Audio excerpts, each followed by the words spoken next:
బలవంతుల పాలనలో పాలితులెప్పుడూ పీడితులే. అగ్రవర్ణాలదే అధికారమైతే నియంతృత్వమే బహుజనులకు బహుమతి.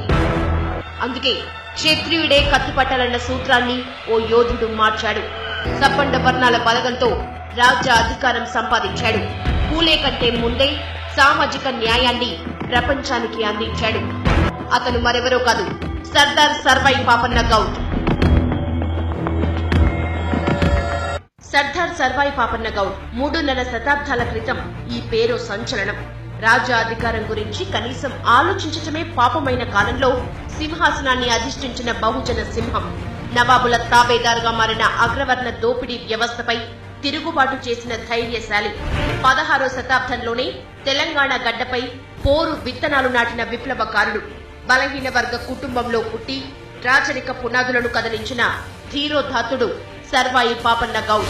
తెలంగాణ పౌరుషాన్ని పోతపోసుకున్న గౌడ్ సాబ్ సర్వాయి పాపన్న వరంగల్ జిల్లా ఖిలాషాపూర్లో 1650 ఆగస్టు 18న పుట్టాడు. తండ్రి చిన్నప్పుడే మరణించడంతో తల్లి సర్వమ్మే అన్ని అయి పాపన్నను పెంచింది. రాచరిక వ్యవస్థ నీడలో జమీందార్లు, జాగీర్దార్లు సాగిస్తున్న అరాచకాలను ప్రత్యక్షంగా చూడటంతో చిన్నతనంలోనే తిరుగుబాటు లక్షణం నరనరాన ఇంకింది. అందుకే ఎలాగైనా ఆ నిరంకుశత్వాన్ని సమాధి చేయాలనుకున్నాడు. కుల వృత్తిని కూడా వదిలిపెట్టి ప్రజల కోసం పోరుబాట పట్టాడు. అయితే అగ్రకుల పెత్తనాన్ని అణచాలంటే ఒక్కరితో సాధ్యం కాదని మొత్తం బహుజన కులాలను ఏకం చేశాడు.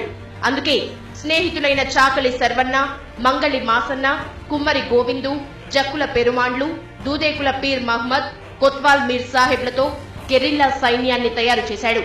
అగ్రకుల భూస్వాములు, వ్యాపారుల గడీలపై, కోటలపై దాడి చేశాడు. సంపదను బహుజన పేదలకు పంచాడు. గడీల్లో బందీలుగా మగ్గుతున్న అణగారిన కులాల ప్రజలను విడిపించాడు. 12 మందితో ప్రారంభమైన పాపన్న గౌడ్ సైన్యం 12,000కు చేరింది. చిన్న చిన్న సంస్థానాలను ఆక్రమించి రాజ్యాన్ని విస్తరించాడు పాపన్న గౌడ్. మర ఫిరంగుల నుంచి అశ్వబలం వరకు ఒక రాజ్యానికి ఉండవలసిన అన్ని రకాల సైనిక సంపత్తిని సమకూర్చుకున్నాడు. వరంగల్ జిల్లా ఖిలాషాపూర్లో పటిష్టమైన కోటను కట్టించాడు. పరాక్రమంలోనే కాదు, రాజనీతిలో కూడా పాపన్న ఏ చక్రవర్తికి తీసిపోడు. స్వయం సమృద్ధి కోసం ఎన్నో సంస్కరణలు చేశాడు. స్థానిక భూస్వాములు, పెత్తందారులు చేసే దౌర్జన్యాలను సహించలేని సర్వాయి పాపన్న ఆనాడు వాళ్ళ మీద తిరుగుబాటు బావుట ఎగరవేసిండు. కుల వృత్తులను ప్రోత్సహించాడు. వేలాది ఎకరాల్లో తాటి, ఈత, జీలుగు చెట్లను నాటించాడు. ఒక బహుజనుడు రాజ్యపాలన చేయటాన్ని అగ్రవర్ణాలు తట్టుకోలేకపోయాయి. అగ్రవర్ణ పెత్తందారులు మొఘల్ పాలకులతో చేతులు కలిపారు. దీంతో 1706లో పాపన్నపై దాడి చేసేందుకు మొఘల్ సేనాని రుస్తుం ఖాన్ ప్రయత్నించాడు. కానీ పాపన్న బలాన్ని సరిగా అంచనా వేయలేక వెనకడుగు వేశాడు. 1707లో ఔరంగజేబు చనిపోవడంతో మొఘల్ సింహాసనాన్ని బహదూర్ షా అధిష్ఠించాడు. ఈ పరిణామాన్ని అతని తమ్ముడైన బీజాపూర్ సుల్తాన్ మహ్మద్ కామ్ బక్ష్ తట్టుకోలేకపోయాడు. తిరుగుబాటు చేశాడు. ఇలా కుటుంబ గొడవల్లో మొఘలులు ఉండగానే వేలాది మంది సైన్యంతో పాపన్న వరంగల్ కోటను స్వాధీనం చేసుకున్నాడు. మచిలీపట్నంలో ఉన్న డచ్, ఇంగ్లీషు వ్యాపారుల నుంచి పెద్ద ఎత్తున ఆయుధాలు కొన్నాడు. వరంగల్ ముట్టడి విజయవంతమైన తరువాత భువనగిరి ఖిల్లాను తన ఖాతాలో వేసుకున్నాడు. సర్వాయి పాపన్న విజయాలు మొఘల్ చక్రవర్తుల వెన్నులో వణుకు పుట్టించాయి. అయితే సర్వాయి పాపన్న ఒక స్వయం పాలకుడని తెలుసుకున్న మొఘల్ చక్రవర్తి బహదూర్ షా అతనికి స్నేహహస్తం అందించాడు. అధికారిక గుర్తింపు కోసం చట్టబద్ధంగా, న్యాయ సమ్మతంగా కప్పం చెల్లించి రాజ్యపాలన చేసుకోవచ్చని అన్నాడు. పాపన్న ఆ అవకాశాన్ని సద్వినియోగం చేసుకున్నాడు. బహదూర్ షాకు 14 లక్షల రూపాయలు ఇవ్వడంతో పాటు మొఘల్ సైనికులకు భారీగా ఆహార ధాన్యాలు, ఇతర నిత్యావసర వస్తువులు ఇచ్చాడు. దీనికి ప్రతిఫలంగా గోల్కొండ కోటకు పాపన్నను రాజుగా ప్రకటించాడు. దళితులపైన, దళిత బహుజనులపైన, స్త్రీలపైన జరుగుతున్నటువంటి అఘాయిత్యాలన్నీ కూడా ఆగిపోవాలంటే కేవలం స్వయం నిర్ణయాధికారము, రాజ్యాధికారము, స్వయం పాలన ద్వారా మాత్రమే సాధ్యమవుతుందని చెప్పి బలంగా నమ్మినటువంటి సర్వాయి పాపన్న వీళ్ళందరినీ కూడగట్టి ఆ రోజు 1675 ప్రాంతం లోపల మొఘల్ చక్రవర్తుల మీద దండయాత్ర చేసే క్రమం లోపల తెలంగాణ ప్రాంతంలో ప్రధానంగా కరీంనగర్, వరంగల్, నల్గొండ జిల్లాలలో ఉన్నటువంటి 3 జిల్లాలను, అక్కడ ఉండేటువంటి గడీలను కొల్లగొట్టి మొఘల్ సామ్రాజ్యాన్ని, గోల్కొండ ఖిల్లాను కూడా ఎదిరించినటువంటి మహాయోధుడు.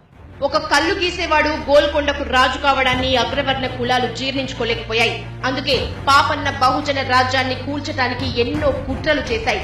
ఇందులో భాగంగా బహదూర్ షాకు లేనిపోని మాటలు చెప్పి పాపన్నపై యుద్ధానికి రెచ్చగొట్టాయి. 1709లో తాడికొండలో మొఘల్ సైన్యానికి పాపన్న యోధులకు మధ్య భీకర యుద్ధం జరిగింది. కొన్ని నెలల పాటు అది కొనసాగింది. చివరకు ఆ పోరాటంలో పాపన్న సైన్యం ఓడిపోయింది. పరిస్థితులు అనుకూలంగా లేనప్పుడు వెనకడుగు వేయటంలో తప్పులేదనుకున్న పాపన్న అక్కడి నుంచి రహస్య ప్రాంతానికి వెళ్లిపోయాడు. సర్వాయి పాపన్న ఎక్కడ ఉన్నాడో కొన్ని రోజుల పాటు ఎవరికీ తెలియలేదు. చివరకు హుస్నాబాద్లో ఓ కల్లు మండువాలో గీత కార్మికుడిగా పనిచేశాడు. ఆ గ్రామంలో గౌడ కులస్తులు ఎక్కువగా ఉండటంతో అదే సురక్షిత ప్రాంతమనుకున్నాడు పాపన్న. కానీ అప్పటికే గౌడ్ సాబ్ కోసం ఊరూరా గాలిస్తున్న మొఘల్ సైనికులు పాపన్నను గుర్తించి పట్టుకున్నారు. అతని తలను నరికి బహదూర్ షాకు బహుమానంగా పంపారు. మొండాన్ని గోల్కొండ కోట గుమ్మానికి వేలాడదీశారు. స్వయం పాలన కోసం ఉద్యమించిన వీరుడిగా చరిత్రలో నిలిచిన పాపన్నకు రావలసినంత గుర్తింపు రాలేదు. అదే కాలంలో మొఘల్ పాలనపై సమర శంఖం పూరించిన శివాజీకి పాపన్న ఏ మాత్రం తక్కువ కాదు. దక్షిణ భారతదేశంలో మొఘలుల సామ్రాజ్య విస్తరణను అడ్డుకున్న తొలి యోధుడు పాపన్నే. ఇంతేకాదు, పూలే కంటే ముందే బహుజనులందరి సంక్షేమం కోసం పాటుపడిన సామాజిక విప్లవకారుడు పాపన్న.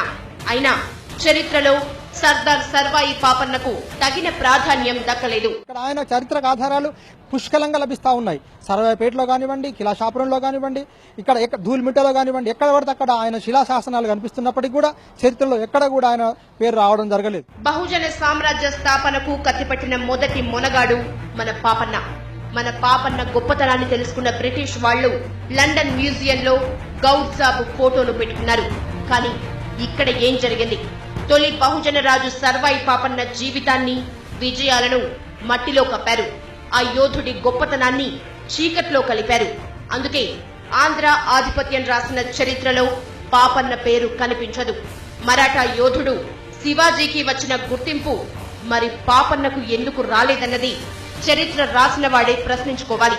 అదే మహారాష్ట్రలో ఛత్రపతి శివాజీది పుస్తకాలలో కానీ దేనిలో కానీ ఛత్రపతి శివాజీ బలహీన వర్గమైన వ్యక్తి అయినప్పటికీ అతన్ని విగ్రహాలు కానీ ఇవి కానీ మనకు మహారాష్ట్రలో చరిత్ర ఉన్నది.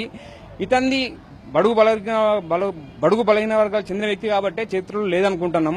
సీమాంధ్ర పాలకుల వివక్షతో గౌడ్ సాబ్ పోరు నినాదం తెలంగాణలో వినిపించకుండా పోయింది. అయినా అస్తిత్వ పోరాటం చేస్తోన్న తెలంగాణ తన మట్టి మనుషులు చేసిన మహా పోరాటాన్ని తెలుసుకుంటోంది. పాపన్న గౌడ్ గొప్పతనాన్ని భావితరాలకు అందించేందుకు ఆరాటపడుతోంది.